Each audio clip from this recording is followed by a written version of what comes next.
Assalamualaikum warahmatullahi wabarakatuh. Okey, kita teruskan lagi dengan chapter 6. Okey, chapter 6 kita. Okey, topic 6 about prohibited act and penalties. Okey.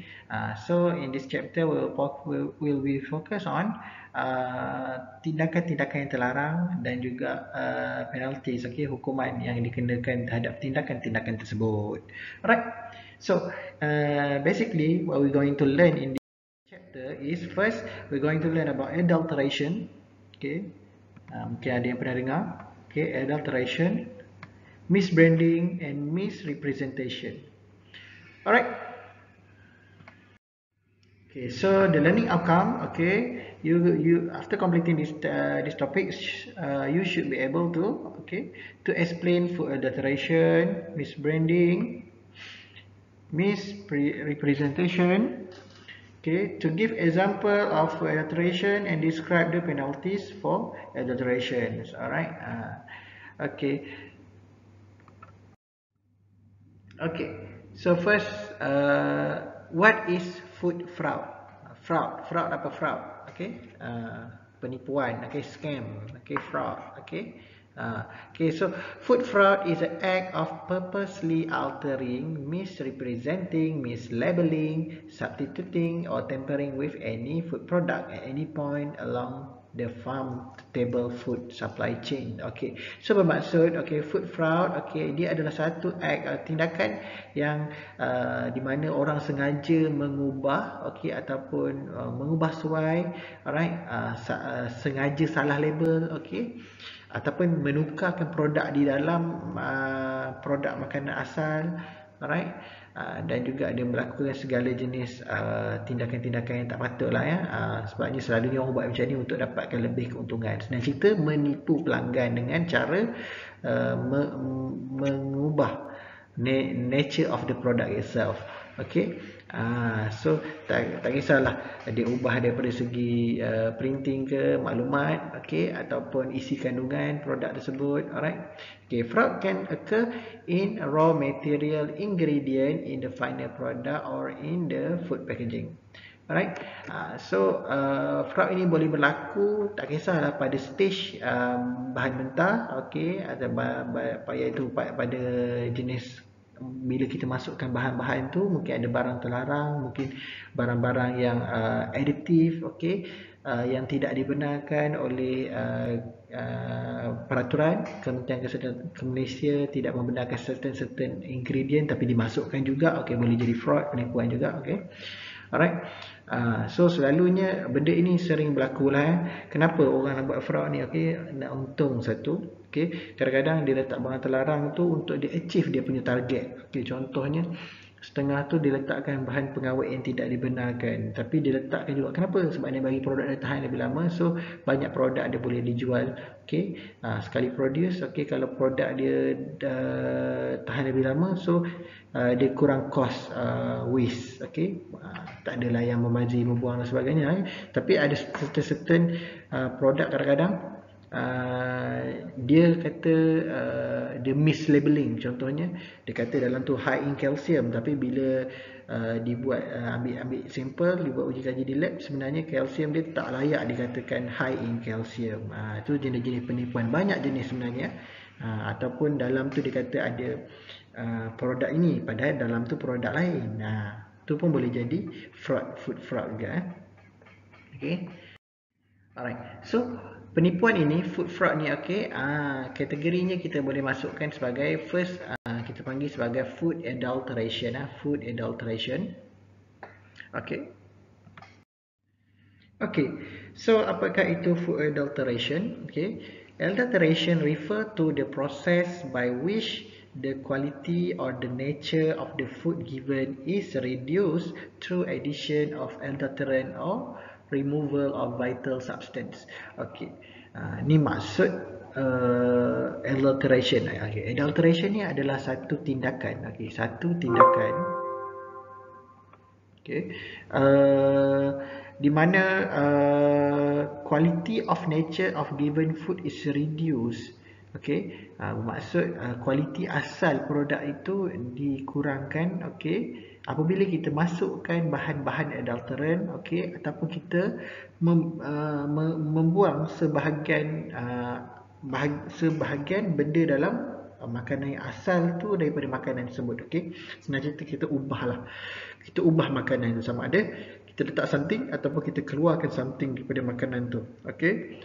So kita tengok apakah maksud food adulterant. Okey, kalau adulteration tadi kita panggil sebagai tindakan adulteration. Okey, food adulterant adalah benda yang kita masukkan ke dalam makanan tersebut. Contohnya, okey, so foreign substance present in food that cause harm or is unwanted by the food. Okay, food adulterant, okay, bermaksud sesuatu bahan asing yang ada dalam makanan, yang dimasukkan dalam makanan, alright, yang menyebabkan harm, menyebabkan masalah, menyebabkan kecederaan, okay, ataupun benda yang kita tak nak ada dalam makanan tersebut. Food adulterant. Contohnya apa? Food adulterant, okay, selalu orang buat apa? Jual air, susu campur air, contoh macam air, okay, jual madu tapi bukan 100% madu, okay, tapi campur dengan air gula, contohnya macam tu. Tu contoh food adulterant. Dia orang masukkan benda-benda ni selalunya untuk dapatkan untung lebih lah. Kita pun sebenarnya tertipu lah. Right? Okay. So food adulteration, okay, adalah salah satu tindakan dipanggil food fraud. Okay. So basically during the food adulteration, small quantity of non-nutritious substances are added intentionally to improve the appearance, texture. Okay, kadang-kadang ada juga benda yang sengaja dimasukkan ke dalam makanan. Okay, tak kisahlah nutritious ke non-nutritious. Okay, ada benda yang dimasukkan dalam makanan untuk meningkatkan kualiti, makanan yang sedia ada tu. Okay, tetapi mungkin bahan itu adalah bahan yang terlarang atau bahan yang tidak dibenarkan oleh peraturan. Okay. So mungkin tidak selamat untuk pengguna. Alright. Contohnya dulu isu melamin. Okay, melamin tu apa? Susu baby. Okay, dia nak tingkatkan kandungan protein, tak silap saya, dalam susu tersebut dimasukkan melamin. Melamin ni benda yang toksik, tak apa, bahaya untuk kanak-kanak konsum. Okay. Tapi untuk dicapai target dia, kandungan protein dia tu, so dia letak bahan terlarang. Alright. So dulu pernah ada isu lah daripada susu daripada China. Alright. So food adulteration is quite common in developing countries. Okay, negara-negara seperti kita, negara-negara berbangun ni, sedang membangun ni, okay, dia selalu ada masalah food adulteration. Actually mana-mana negara mesti ada ni. Alright. Sebab dia ramai yang peniaga-peniaga di luar sana sekarang menipu. Okay, so harap kita tidak masuk tergolong dalam golongan-golongan ini. Alright. Okay, so apakah bahaya, danger of adulteration? Okay, tindakan adulteration ni apa kebahayaan? Okay, effect food adulteration, diminish food nutritional value, mengurangkan kandungan nutrisi makanan.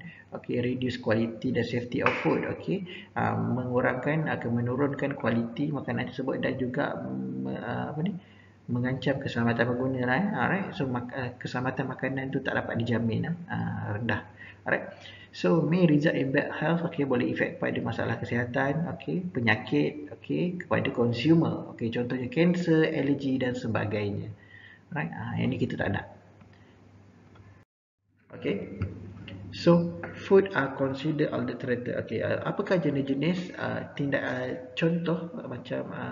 contoh makanan yang tergolong dalam kategori adulterated food?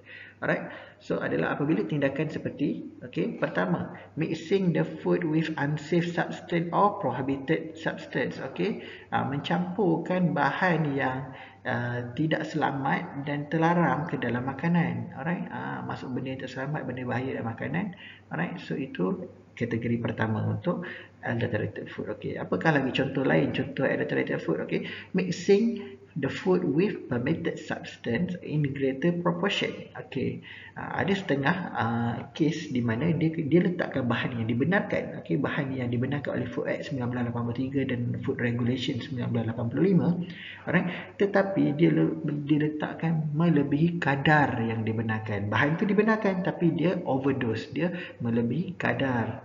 Okay, kadar yang dibenarkan. So bila terlebih, so maka itu pun jatuh ke dalam food adulterated. Okay, alright. So and then when the original food package has been opened and a part of it or all of the food contained is packaged is transferred and the original package is filled with other substance. Maksudnya packaging makanan itu dibuka dan diganti dengan produk lain di dalam dan ditutup dan dijual kembali.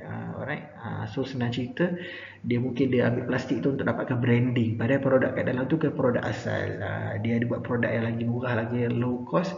Dia tukar kat dalam packaging tu. So dia menipu pengguna lah. Senang cerita, produk itu dibuka dan dimasukkan produk lain, ditutup, dijual semula. Alright. So ini adalah contoh adulterated food yang ketiga. Alright. Dan yang keempat, the addition of any substance which is not permitted by food standard. Alright. Okay, masukkan bahan-bahan yang tidak dibenarkan. Alright. Tak kisah barang tu selamat atau tak selamat, tapi kadang-kadang setengah bahan tidak dibenarkan masuk ke dalam food punya produk oleh peraturan. Alright. So tapi dimasukkan juga, maka jadilah food adulterated. Okay. So ini adalah ciri-ciri bagaimana nak kena pasti produk itu adulterated food ataupun tidak. Alright. So basically adulterated food ini adalah benda yang tidak bagus. It's not a good thing. Alright. Boleh kata boleh jatuh dalam kategori jenayah. Alright. Okay.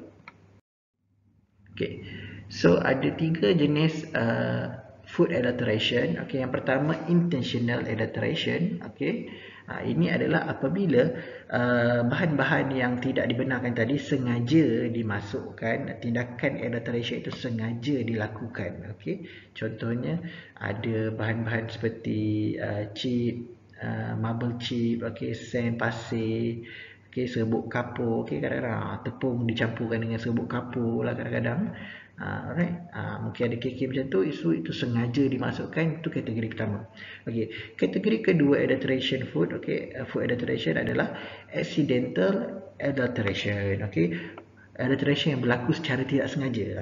Yang ini mungkin tidak sengaja. Okay. Iaitu bila ada contamination. Okay. Maksudnya ada packaging hazard. Contoh ada binatang termasuk, okay, ada binatang tai cicak lah dan sebagainya, ada kesan-kesan pest residual, racun serangga. Okay, benda-benda ini adalah kategori accidental adulteration. Okay, itu berlaku apabila pemrosesan tu tidak dikawal dengan ketat lah, dia tak apply GMP, dia tak apply HACCP. Okay, so boleh berlaku accidental adulteration. So ataupun kita panggil sebagai contamination. Contamination suatu processing itu adalah accidental adulteration. Alright. So yang ketiga adalah metallic adulteration. Okay, bila ada bahan-bahan metal, okay, masuk tak kira sengaja ataupun tak sengaja ke dalam produk makanan. Okay, heavy metal lah, contohnya arsenic, okay, pesticide, lead, okay, mercury. Okay, ini adalah jenis-jenis heavy metals. Okay, metallic adulteration. Okay, heavy metal ini kalau kita makan boleh menyebabkan kematian, okay, ataupun masalah kesihatan yang kritikal. Okay, ini sangat bahaya, metallic adulteration. Alright. Okay, so ini adalah jenis food adulteration. Okay, nak cerita sikit. So, macam mana pula dengan microbial contamination? Okay, kita selalu cerita pasal contamination daripada bakteria. Adakah itu jatuh ke dalam adulteration? Okay, the fact that food is contaminated with pathogen, okay, bakteria ni, okay, may or may not render it adulterated. Generally, ready to eat food, okay, makanan yang siap dimasak, okay, masa yang ready untuk kita makan, okay, present of pathogen will render the food adulterated. Okay, for example, the salmonella on fresh fruit or vegetable, ready to eat meat and poultry products such as meats, okay, will render those produk adulterated. Apa dia maksudkan sini? Okay, so bila kita cerita pasal microbial contamination, dia boleh jatuh dalam kategori adulterated dan juga boleh dikatakan tak jatuh dalam adulterated. Macam mana tu? Okay, selalunya produk-produk seperti makanan yang siap ready untuk dimakan, maksudnya yang bukan separa masak, bukan yang kita bawa balik kita kena goreng pula, tak. Maksudnya kita pergi ke kedai, buka packaging, terus makan, itu kita panggil ready to eat food. Okay, itu selalunya kalau terdedah kepada pathogen, okay, itu kita akan letak kategori sebagai food adulterated. Okay, okay. Untuk ready to eat food. Okay. Tapi for raw material product, the presence of pathogen will not always render as food adulterated. Okay. Okay.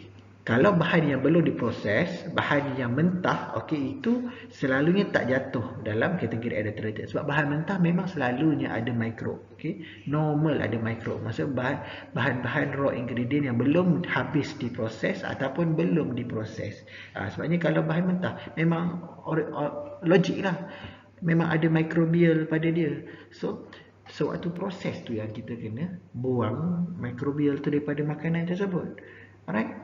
So kalau keadaan senang cerita, kalau makanan itu dalam keadaan raw, belum habis diproses ataupun belum diproses, dia tidak jatuh dalam kategori adulterated food. Okay. Tetapi sekiranya makanan tersebut dah proses, dah packing, dah hantar ke kedai, okay, ready to eat, alright, ready untuk makan dia, okay. So makanan ini tiba-tiba ada microbial contamination. So waktu pemrosesan tu dia tak dapat buang habis, okay. So ini adalah jatuh dalam kategori food adulteration, alright. So untuk menjawab soalannya, adakah microbial contamination ini adulteration? Kalau pada ready to eat food yang dah processed food, dia adalah adulteration. Kalau pada raw material, okay, dia bukan adulteration. Alright. Alright. So seterusnya, okay, common adulterated food. Okay. Okay. Kita panggil sebagai apakah contoh-contoh makanan yang selalu terdedah kepada adulteration. Alright.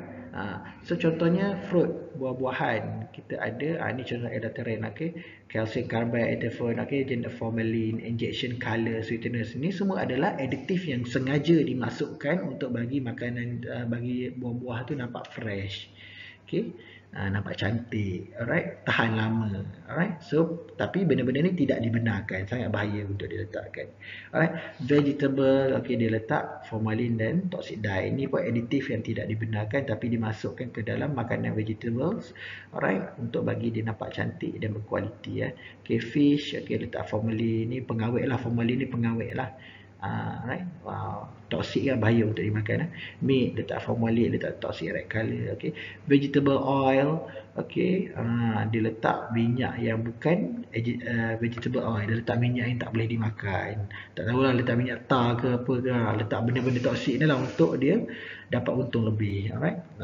Rice, okay, dalam nasi ada campur dengan batu, okay, campur dengan pewarna tiruan, chili powder campur dengan habuk daripada batu-bata merah tu, okey, turmeric powder, okey, ini kunyit, alright, methyl yellow diletak, pewarna-pewarna yang tidak dibenarkan di dalam, dan juga bahan seperti chalk powder, colored chalk powder, contohnya kapur warna kuning, habuk kapur warna kuning, alright, dia letak dalam campur dengan kunyit, serbuk kunyit tu, okey, nampak sama lah tapi dia untung lebih lah, kurang lah kunyit dalam tu, bahaya lah, ya. Okey, so black pepper, okey, dan lada hitam, okey, biji betik apa dah ada, dia orang tipu, dia orang letak dalam lada hitam tu dicampur dengan biji betik, nampak banyak, okey, padahal dalam tu banyak biji betik je, biji betik yang dah dikeringkan, dia akan nampak sama macam lada hitam, okey, tapi rasanya tak samalah. Alright. Honey, okey, madu, okey, dia letak air gula, okey, air gula yang dah diwarnakan dengan warna madu, okey, sebab madu mahal lah, so campur air gula dia untung lebih, okey, teh, okey, tea, okey, habuk daun teh itu dicampur dengan habuk kayu, alright, boleh jadi juga, sebab habuk kayu kering tu tak perasan lah, alright. So ini adalah contoh makanan-makanan dan aktiviti adulteration yang biasa berlaku kepada makanan-makanan ini. Alright. Okay, ini contoh silent killer, okay. Sign of formalin use, okay. Bila dia guna bahan pengawet formalin ni, alright, pada ikan untuk bagi ikan tahan lebih lama, alright. So dia akan menyebabkan toxicity kepada pengguna, okey, boleh menyebabkan kematian, okey, boleh menyebabkan orang sakit, boleh menyebabkan orang mata, apa ni orang panggil, sakit mata dan macam terbakar merah-merah tu, okey. Alright. So dia juga formalin dia carcinogenic substance, boleh menyebabkan orang tumbuh sel kanser dalam badan dia. So bahaya makan makanan yang diawet menggunakan formalin. Sebab formalin ni selalunya orang guna untuk awet apa sebenarnya, bukan awet makanan. Orang nak awet mayat, orang selalu guna awet mayat, ataupun dia nak awet haiwan-haiwan yang untuk hiasan tu guna formalin. Alright, jadi keras macam tu. Alright, so kalau digunakan untuk makanan maka sangat bahaya untuk kita makan. Alright, ni contoh adulteration di mana dia letak formalin untuk mengawetkan makanan. Ni pengawet yang tidak dibenarkan lah. Okey, ini susu macam saya cerita itu, kes dekat China, iaitu di mana dia letak melamine. Okey, melamine diletakkan dalam susu kanak-kanak, alright, susu bayi ya, kanak-kanak susu bayi. Okey, ada 300,000 mangsa dilaporkan pada tahun 2008 kena penyakit apa? Baby kena sakit buah pinggang, kena batu karang, alright.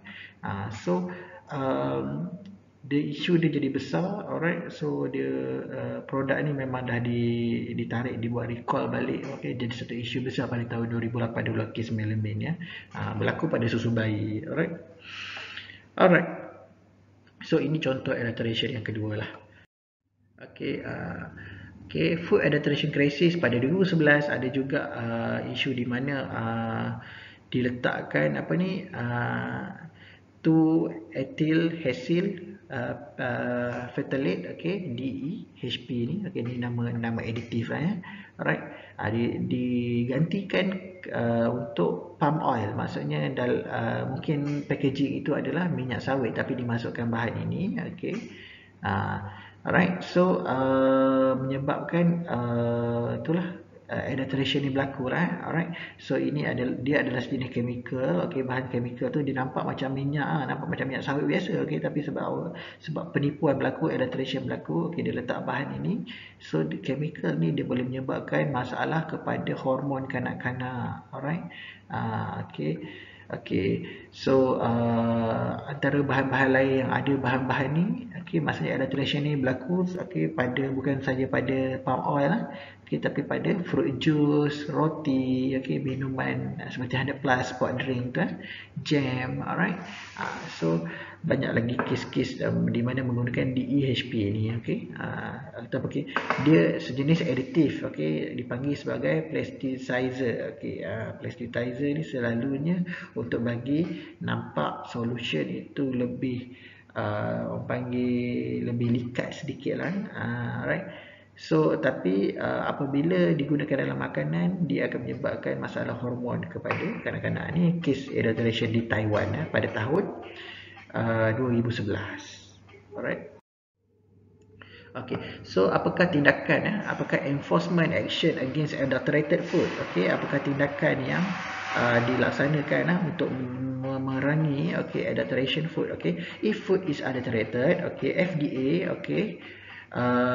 FDA telah mengeluarkan beberapa tools, beberapa peraturan, alright, untuk digunakan pakai. So seizing and condemning the product. Langkah pertama adalah dia halang produk itu daripada dijual, di stop penjualannya, alright.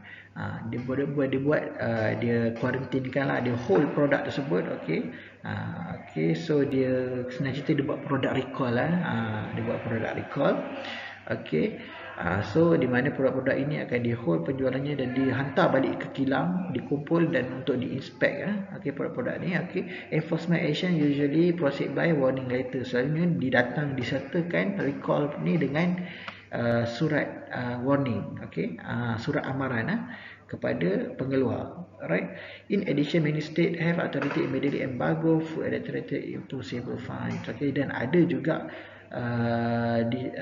isu di mana dibawa ke mahkamah dan dijatuhkan, kita panggil denda, ada denda yang tertentu. Federal agency will often coordinate with state or local authority. Selalunya agensi-agensi seperti Kementerian Kesihatan Malaysia ni dia akan ambil serius benda ni dan dia akan siasat daripada, maksudnya berdasarkan maklumat berpusat, daripada HQ pergi ke Kementerian Kesihatan Negeri, okey, daerah, alright, dia akan go that stage by stage okey, daripada kilang pergi ke Jabatan Kementerian Kesihatan Daerah, okey, negeri dan Malaysia. Alright, so dia akan halang produk ini daripada dijual, okey, serta-merta, okey. So kita tak nak produk tidak selamat ini terus dijual, okey. Alright, ini adalah antara stage lah macam mana tindakan tersebut dilaksanakan. Alright. Okey, buat produk recall, warning letter, okey, masuk mahkamah, okey, tentukan hukuman berapa kena. Alright. Okey. So contohnya dalam akta ni ada menyebutkan juga, okey, di dalam akta makanan, okey, dalam bahagian section 13B dalam Food Act 1983, a person who contravenes of provision of this section commits offence. Okey, siapa yang buat alteration ni, alright, dia akan at least denda, okey, tidak melebihi RM20,000, okey, alright, dan juga penjara 5 tahun ataupun kedua-duanya sekali. Alright. Ini adalah berdasarkan akta lah. Berdasarkan akta, ini adalah contoh hukuman yang dikenakan. Alright. Okay, so itu sahaja untuk hari ini. Hari ini kita akan memfokuskan kepada food fraud yang pertama, iaitu food adulteration dulu. Alright, so nanti later kita akan sambung untuk part 2 pula mengenai misbranding. So that's all for today. Thank you very much. Assalamualaikum.